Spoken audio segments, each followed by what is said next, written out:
Hello everyone, welcome to my YouTube channel. ഇന്നത്തെ video ഓസ്ട്രേലിയയിലേക്ക് വരാനിരിക്കുന്നവർക്കും ഓസ്ട്രേലിയയിൽ പുതിയതായിട്ട് വന്നവർക്കും വേണ്ടിയുള്ളതാണ്. If you are one of them, don't skip. തീർച്ചയായും നിങ്ങൾക്ക് ഉപകാരപ്പെടും. സോ ആദ്യമായിട്ട് തന്നെ എനിക്ക് പറയാനുള്ളത്, നിങ്ങൾ ഓസ്ട്രേലിയയിലേക്ക് വിസ അപ്ലൈ ചെയ്യുമ്പോൾ നിങ്ങളുടെ കയ്യിലുണ്ടായിരുന്ന പാസ്പോർട്ടിന് എന്തെങ്കിലും ചേഞ്ചസ് വന്നിട്ടുണ്ടെങ്കിൽ, അതായത് കുട്ടികളുടെയൊക്കെ പാസ്പോർട്ട് 5 ഇയർ ആകുമ്പോൾ എക്സ്പയർ ആവുമല്ലോ, അപ്പോൾ നമ്മളത് ചിലപ്പോൾ റിന്യൂ ചെയ്യും. അപ്പോൾ നമ്മൾ പോരുന്നതിന് മുമ്പ് ആ പാസ്പോർട്ട് മാറ്റിയിട്ടുണ്ടെങ്കിൽ അത് ഹോം ഓഫീസിൽ അപ്ഡേറ്റ് ചെയ്യണം. അതായത് ഇമി അക്കൗണ്ടിൽ കയറി അപ്ഡേറ്റ് ചെയ്യണം. അങ്ങനെ നമ്മൾ പാസ്പോർട്ട് അപ്ഡേറ്റ് ചെയ്യാതെയാണ് വരുന്നതെങ്കിൽ നമുക്ക് എയർപോർട്ടിൽ നിന്ന് അത് അപ്ഡേറ്റ് ചെയ്യാണ്ട് നമ്മളെ എമിഗ്രേഷനിലേക്ക് അവർ വിടത്തില്ല. അപ്പോൾ നമുക്ക് അവിടെ കുറേ സമയം പോകും, മാത്രമല്ല കുറേ ടെൻഷൻ അടിക്കേണ്ടി വരും. ചിലപ്പോൾ അത് ലേറ്റ് ആയാൽ, അത് നടക്കാതെ പോയാൽ നമുക്ക് ഫ്ലൈറ്റ് വരെ മിസ്സാവാം. പിന്നെ ആദ്യമായി തന്നെ ചെയ്യേണ്ട വേറൊരു കാര്യമാണ്, പാക്കിങ് ചെയ്യുമ്പോൾ എന്തൊക്കെ കൊണ്ടുപോകാൻ പറ്റും, എന്തൊക്കെ കൊണ്ടുപോകാൻ പറ്റില്ല എന്ന് അന്വേഷിച്ച് കണ്ടുവച്ചിരിക്കുക എന്നുള്ളത്.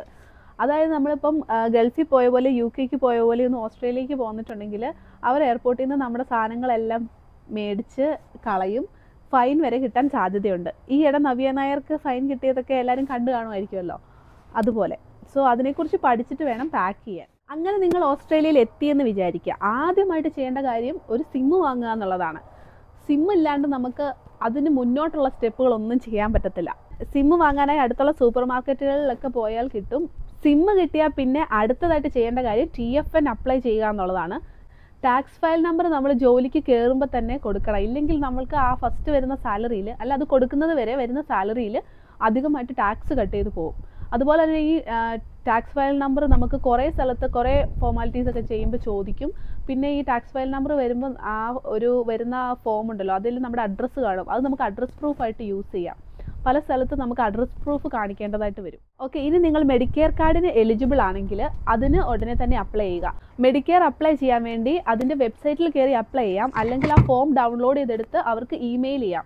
ഞങ്ങൾ ഇമെയിൽ ചെയ്യുകയാണ് ചെയ്തത്. പിന്നെ വെബ്സൈറ്റിൽ കയറുമ്പോൾ കറക്റ്റ് വെബ്സൈറ്റ് ആണെന്ന് ഉറപ്പ് വരുത്തുക. കാരണം ചില വെബ്സൈറ്റുകളിൽ പൈസ കൊടുക്കേണ്ടി വരും. ആക്ച്വലി നമുക്കിത് ഫ്രീ ആയിട്ട് ചെയ്യാവുന്നതാണ്. പക്ഷേ നമ്മൾ അതിൻ്റെ കറക്റ്റ് വെബ്സൈറ്റ് അല്ല യൂസ് ചെയ്യുന്നതെങ്കിൽ നമ്മുടെ കയ്യിൽ നിന്ന് ഫീസ് അവർ ഈടാക്കും. ഇനി നമുക്ക് ബാങ്ക് അക്കൗണ്ട് എടുക്കാം. നിങ്ങളുടെ കയ്യിലുള്ള ഡോക്യുമെൻറ്റ്സ് എല്ലാമായിട്ട് അടുത്തുള്ള നല്ലൊരു ബാങ്ക് ഏതാണെന്ന് നോക്കി ആ നാട്ടിലുള്ളവരോടൊക്കെ ചോദിച്ചിട്ട് പോയി ബാങ്ക് അക്കൗണ്ട് എടുക്കുക. അപ്പോയിൻമെൻറ്റ് എടുത്തിട്ടും പോവാം, അല്ലാണ്ട് നേരിട്ട് ചെന്ന് അവിടെ നിന്ന് അപ്പം തന്നെ അപ്പോയിൻമെൻറ്റ് എടുക്കുകയും ചെയ്യാം.